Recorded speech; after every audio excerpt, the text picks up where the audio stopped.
Hi, I'm Russ. Welcome to another edition of Escape Through the Bible. We're nearing the end of the Old Testament. So, to recap,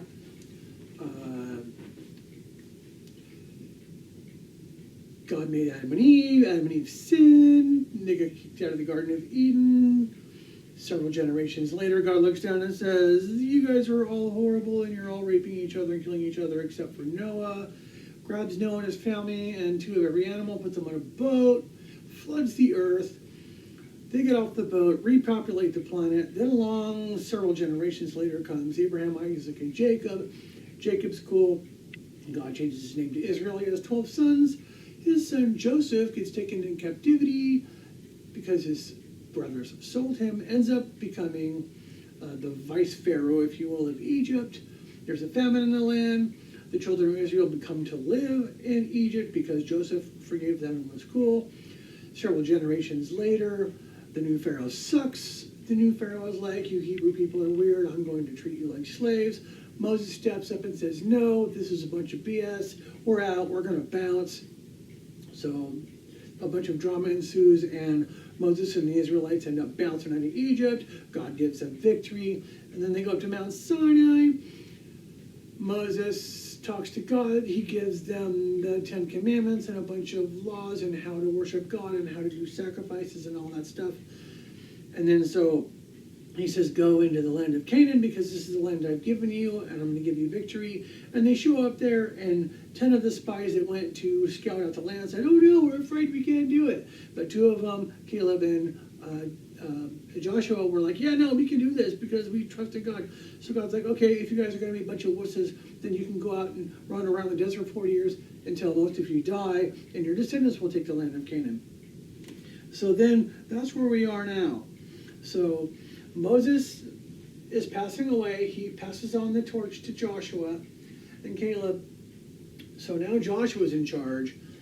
And everyone that was there 40 years ago is dead, except for a few people like Caleb and, well, Joshua.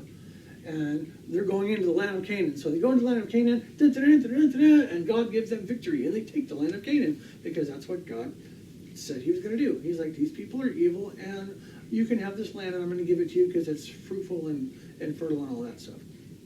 So now they're taking the land of Canaan, and they have victory.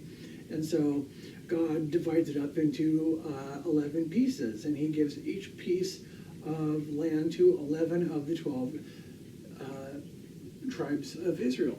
Why only 11? Well, I'm glad you asked. Because the 12th tribe of Israel, the tribe of Levi, didn't get any land. Instead, what they got was they got ministry. You guys are in charge of the tabernacle, which later becomes the temple, because they actually do build. Remember I talked about how the tabernacle was a tent because they were a nomadic tribe? Well, later on, they actually established a country, the country of Israel. You may have heard of it. But anyway, they built a temple that's permanent. And so the Levites are the ones that are in charge of the temple. And so the way they make their living is that the other 11 tribes bring them their sacrifices and a tenth of this and a tenth of that, and their grain and their harvest and their sheep and their cows and whatever. And so that's how the Levites were to sustain themselves, which is kind of what we do these days with our churches, our pastors. We give 10% of our income to the church, and that's what the pastors and the pastoral staff lives on. So they're like the modern day Levites, if you will. So that's where we're at now. So the rest of the Old Testament goes like this. So Joshua through Esther is basically just history. So you got the triumph of Canaan. So Joshua and the children of Israel go into Canaan, and they take the land, and it's all cool, and they divide it up, and woohoo, yay, we love God. And then this theme repeats itself several times. There's victory and obedience and defeat and rebellion over and over and over again. So basically the children of Israel are obedient to God, and they worship him, and they're doing what they're supposed to do, and God gives them victory, and God gives them prosperity, and everything's wonderful. And then a couple of generations pass by, and all of a sudden they start getting rebellious, and they start worshiping false idols and putting up weird other gods and worshiping other stupid things. And God's like, hey, that's down in the 10 Commandments. It's like, the first commandment I told you. It's like, there is no other God before me. And they're like, yeah, whatever, God, we're doing good. We don't need you. And so God takes his hand off of them. And guess what? They get taken into captivity. And then after, a few years or generations of captivities, and they repent and they come back to God, and God is faithful to redeem them and bring them back into the fold and give them victory again until they turn away again, and then they get taken into captivity by some rogue nation, and then they repent, and then God gives them victory again. And this just happens over and over and over again. So that's the history of the nation of Israel. There's a civil war involved.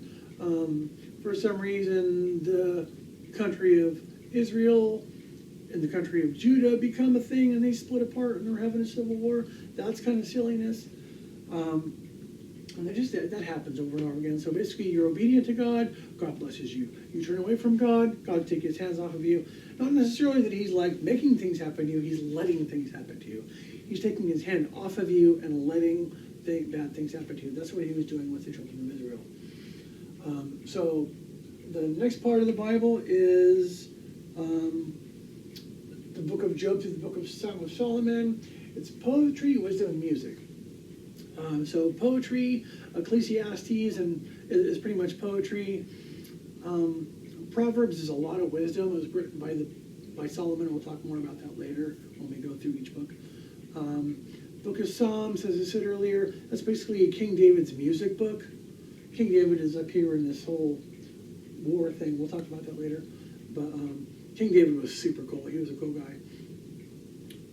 But he was a musician. He wrote a bunch of songs. Most of what's in the book of Psalms he wrote. There's a few books in there that they don't think he wrote. He may or may not have wrote them. Perhaps they were written by Keith Richards, is kind of my take on that. But I could be wrong. I don't know. And then you got your prophecy books. After that, you've got your Isaiah through Malachi. The first 5 are major prophets, and the rest of it are minor prophets. But it's basically prophesying on what's going to happen in the future. Some of them have already happened. Some of them haven't happened. A lot of what's in Isaiah is prophesying about the coming Messiah, Jesus, who doesn't happen for like another 400 years at the end of the Old Testament. There's 400 years of nothing, and then Jesus shows up. But a lot of those prophecies have to do with Jesus. A lot of them have to do with end times. The book of Daniel has a lot to do with end times, which I believe we're living through now. And again, we'll cover that in subsequent episodes. But that is the conclusion of the Old Testament. And the next episode we're going to do is going to cover the New Testament. I'll probably be able to do that in one episode because it's not very many books and it's not all that complicated. So anyway, see you on the other side. Peace out.